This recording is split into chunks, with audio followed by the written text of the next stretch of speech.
لله إن الحمد لله نحمده ونستعينه ونستغفره ونعوذ بالله من شرور أنفسنا ومن سيئات أعمالنا من يهد الله فلا مضل له ومن يضلل فلا هادي له أشهد أن لا إله إلا الله وحده لا شريك له وأشهد أن محمدا عبده ورسوله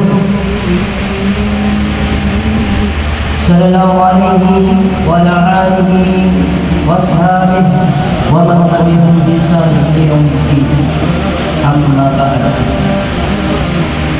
الله سبحانه وتعالى في كتابه والقرآن الكريم بعد أعوذ بالله من الشيطان الرجيم بسم الله الرحمن الرحيم يا أيها الذين آمنوا اتقوا الله حق تقاته ولا تموتن إلا وأنتم مسلمون فيا عباد الله أوصيكم بنفسي بتقوى الله الله سبحانه وتعالى في القرآن الكريم يا أيها الناس اتقوا ربكم الذي خلقكم من نفس واحدة وخلق منها زوجها وبث منهما رجالا كثيرا ونساء فاتقوا الله الذي تساءلون به والأرحام إن الله كان عليكم رقيبا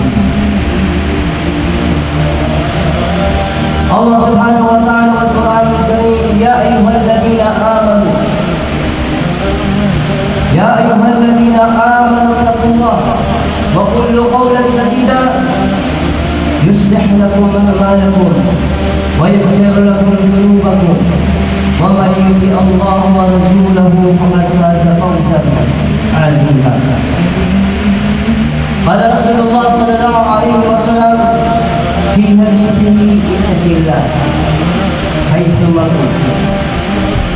Katotohanan, ang lahat ng papuri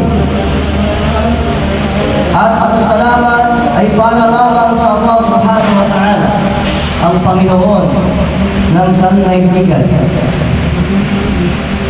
Tayo ay sa Kanya ay magpuri, tayo sa Kanya ay magpasalamat, at tayo ay laging humingi sa Kanya ng tulong at kapatawaran sa Kanya, at tayo ay laging magpatutok laban sa kasamaan ng ating mga sarili at laban sa mga pagkakamali ng ating mga gawain. At ang sino mang pinagbabayan ni Allah subhanahu wa ta'ala, sa Kanya'y walang makapagbiligaw. At ang sino mang hinayaan ni Allah subhanahu wa ta'ala maligaw, ay siya walang itang makapagagabay sa Kanya maliban sa gabay ni Allah subhanahu wa ta'ala. Sumasaksi ako. Ako'y sumasaksi na walang ibang Diyos maliban kay Allah. Siya ay isa lamang, walang kasama sa pagka-Diyos. At sumasaksi rin ako ng Allah, ang mahal na Propeta Muhammad sallallahu alaihi wasallam ay kanyang huling propeta at sugo. Sumakay nawa ang kabiyaya ni Allah, pagpapala ni Allah subhanahu wa ta'ala sa kanyang mga pamilya, sa kanyang mga kasama, at sa mga taong patuloy na tumatahak sa tamang landas hanggang sa huling araw. Ang Allah subhanahu wa ta'ala ay nagliga sa kanyang banal na Quran. Ya ayyuhalladhina amanu taqullaha haqqa tuqatih wa la tamutunna illa wa antum muslimun. Mga mahal kong kapatid sa pananampalatayang Islam, usikum binafsi bitaqwallah. Una, pagpapaalaala mula sa aking sarili, ganun din sa inyo, na matakot tayo ni Allah subhanahu wa ta'ala. Tulad na sinabi ni Allah subhanahu wa ta'ala sa kanyang mga laman na Quran, o kayong mga mananampalataya, katakutan niyo si Allah subhanahu wa ta'ala ng tunay at totoo na pagkatakot. At huwag ninyong hayaan na kayo ay datnan ng kamatayan, maliban na malaman kayo ay mga Muslim. Tayo ay pinalalahanan ni Allah subhanahu wa ta'ala na magtaglay ng takwa. Takot na kung saan na magdadala sa atin sa paggawa ng al-ma'ruf, paggawa ng kabutihan. Takot na kung saan ito ang magpipigil sa gawain hindi mga pinagbabawal ni Allah at hindi ka nais-nais sa gawain na haram. Ang takot, ito ang pagsunod sa pinag-uutos ni Allah, at ang takot na ito ang siyang magbabawal at nagbabawal sa iyo sa pagsuway mo kay Allah subhanahu wa ta'ala. O mga mahal kong kapatid sa pananampalatayang Islam, yan ang tunay na hulugan na tinatawag na taqwa Allah, takot kay Allah subhanahu wa ta'ala. Maaari bang isang Muslim pagkatapos gabayan ay mamatay na hindi na siya Muslim? Opo, mga mahal kong kapatid sa Islam. Pwede na pagkatapos tayong gabayan, subalit hindi mo pinahalagahan ang tawhid, isahan ni Allah subhanahu wa ta'ala, at hindi ka nagkaroon ng pagkatakot sa Kanya, tunay na tayo pinalalahanan na huwag tayo mamatay, maliban na tayo ay mga Muslim na sumusunod, sumusuko at tumatalino. At sinabi muli ni Allah sa Kanyang mga ayat sa banal na Quran, Ya ayuhan nasu taqu rabbakum alladhi khalaqakum min nafsin wahidah. Panawagan, palaala, o kayong isang katauhan. Katotohanan, nilikha ko ang tao mula sa isa, mula kay Adam.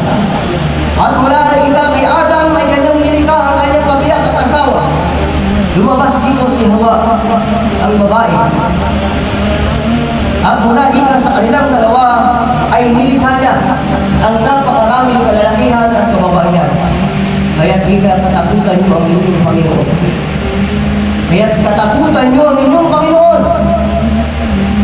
At kaigtingin niyo ang ugnayan ng inyong pagkakamagalakan. Katotohanan, tanging si Allah ang nakababatid, nakakaalam ng ating mga gawain. At wala tayong maitatago, maging sa kalangitan man at sa kalupaan, walang maitatago kay Allah subhanahu wa ta'ala. At sinabi muli ni Allah subhanahu wa ta'ala sa kanyang ayat sa banal na Quran, binalik niya muli ang ayat ito sa mga mananampalataya, mga believers. Ya ayyuhal ladina amanu taqullah. O kayong mga mananampalataya, kayong naniniwala kay Allah, katakutan niyo si Allah subhanahu wa ta'ala ng tunay na pagkatakot at magsalita kayo ng katotohanan. At pagbubutihin ni Allah subhanahu wa ta'ala ang inyong mga gawain.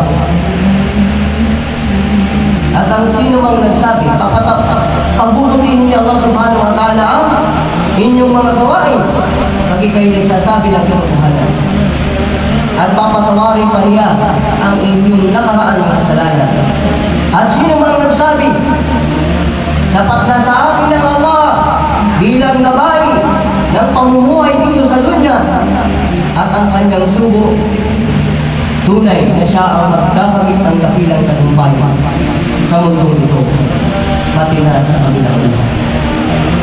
Mga minamahal ng kapatid sa pananampalatayang Islam, ang taqwa Allah, ang takot kay Allah ay dala-dala dapat ng anak ni Adam habang siya'y namumuhay sa mundo.